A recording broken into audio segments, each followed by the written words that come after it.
warahmatullahi wabarakatuh. Selamat siang teman-teman media cetak dan elektronik yang saya hormati. Saya didampingi oleh manajer partner Ralofon yang juga tim hukum saya. Dan memang sengaja saya batasi hari ini itu cukup kami berdua dan teman-teman tim hukum yang lain. Salam kepada teman-teman wartawan yang hadir pada hari ini. Pertama, saya sampaikan bahwa tadi barusan saya dan Rahmat beserta dengan saudara Firdaus, saya wakili, kembali menyampaikan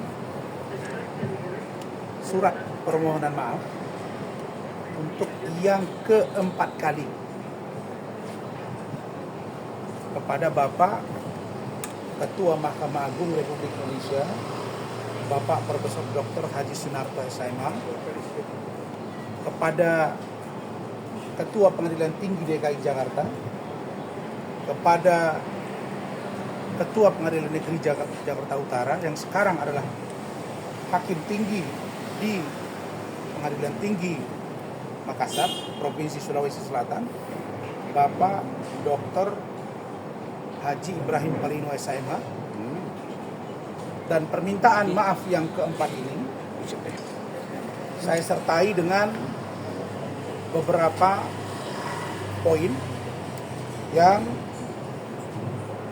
menurut kami sangat penting, yaitu tentang keinginan kami agar terjadi saling maaf-memaafkan antara saya, Razman Arif Nasution, dengan saudara Firdaus Oiwobo, di mana kemarin sempat ada sedikit kekisruhan dan sudah juga dilaporkan ke Bareskrim Mabes Polri. Dan karena itu saya juga baru mendapat surat undangan dan saudara Firdaus, dan saya juga lihat ada surat kepada Ketua Pengadilan Negeri Jakarta Utara sebagai pelapor, yaitu dalam hal ini Bapak Ibrahim Palino, untuk kami mengadakan pertemuan di Bareskrim Mabes Polri dalam rangka mendengar duduk persoalan hukumnya dan mediasi. Saya yakin Bapak Ketua Mahkamah Agung, Bapak Ketua Pengadilan Tinggi DKI, Bapak mantan Ketua PN Jakarta Utara, yang dalam hal ini Hakim Tinggi di Jakarta di PT Makassar, Bapak Ibrahim Palino, bisa hadir dan memaafkan kami, sehingga kasus ini tidak sampai bergulir terlalu jauh, karena terjadinya sedikit kisruhan itu sejatinya tidak melulu, tidak seutuhnya disebabkan oleh kami, tapi itu adalah hubungan sebab akibat yang nanti bisa dijelaskan oleh saudara Rahmat Riyadi yang hadir pada waktu itu dan sebagai sekretaris tim hukum untuk melakukan pembelaan sebagai seorang terdakwa kepada saya di persidangan. Kemudian hari ini juga saya mengajukan untuk bersama Firdaus untuk memohon agar berita acara sumpah kami yang telah dibekukan pada bulan Februari 2025, saya hitung sekarang Desember, 10 bulan, kiranya Bapak Ketua Mahkamah Agung memerintahkan kepada Ketua Pengadilan Tinggi Ambon untuk mengaktifkan kembali berita acara sumpah saya atas nama Razman Arif SH.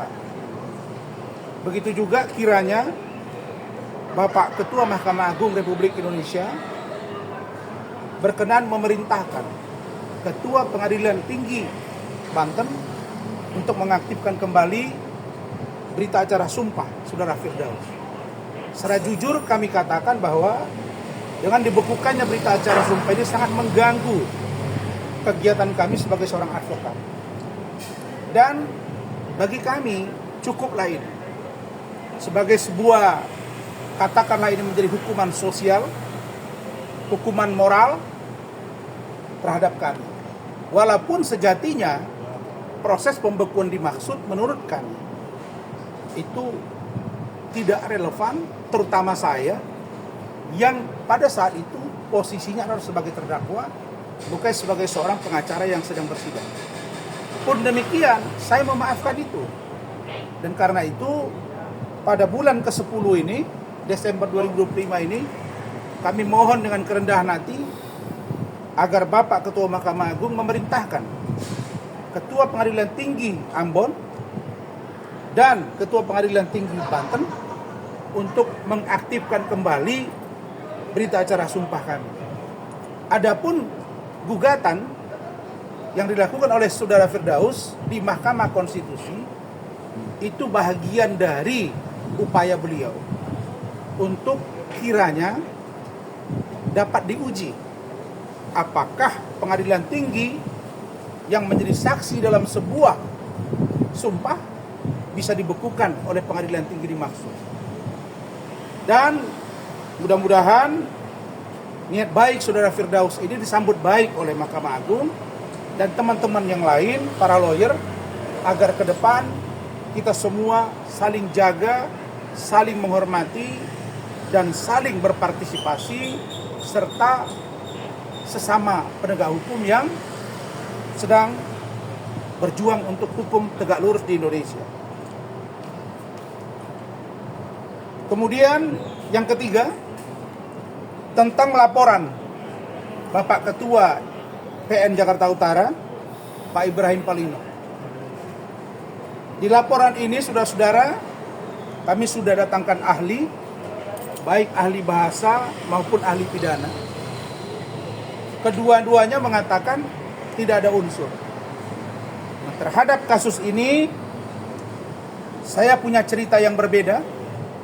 Saya minta penyidik Dittipidum Bareskrim Mabes Polri agar tegak lurus. Saya yakin saudara-saudara agar tegak lurus. Kasus ini sudah 8 bulan. Tidak pada tempatnya seseorang yang bukan pelapor ribut. Coba saudara perhatikan Saudara Hotman Paris Hutapea selalu bersuara. Dia bukan saja tidak punya kewenangan untuk ributkan soal ini, tetapi sebagai saksi pun sebetulnya dia tidak tepat. Kenapa tidak tepat? Karena dia tidak berada di ruangan itu ketika terjadi sedikit kegaduhan. Kenapa? Karena pas saya pegang bahu dia, kemudian dia sudah dibawa keluar. Jadi yang kejadian di situ dia tidak ada. Sangat tidak relevan dia menjadi saksi. Sedangkan adapun perkara yang menyidangkan kami, di situ ada Ibu Sophia Marlianti Tambunan selaku Ketua Majelis, Bapak Dian Erdianto sebagai anggota 1 dan Bapak Sambungan Silalahi sebagai anggota 2. Apakah tepat seorang Ketua Majelis yang menjadi saksi dari laporan Ketua PN bisa memutus perkara secara fair? Nanti itu akan diulas oleh Saudara Rahmat Riyadi.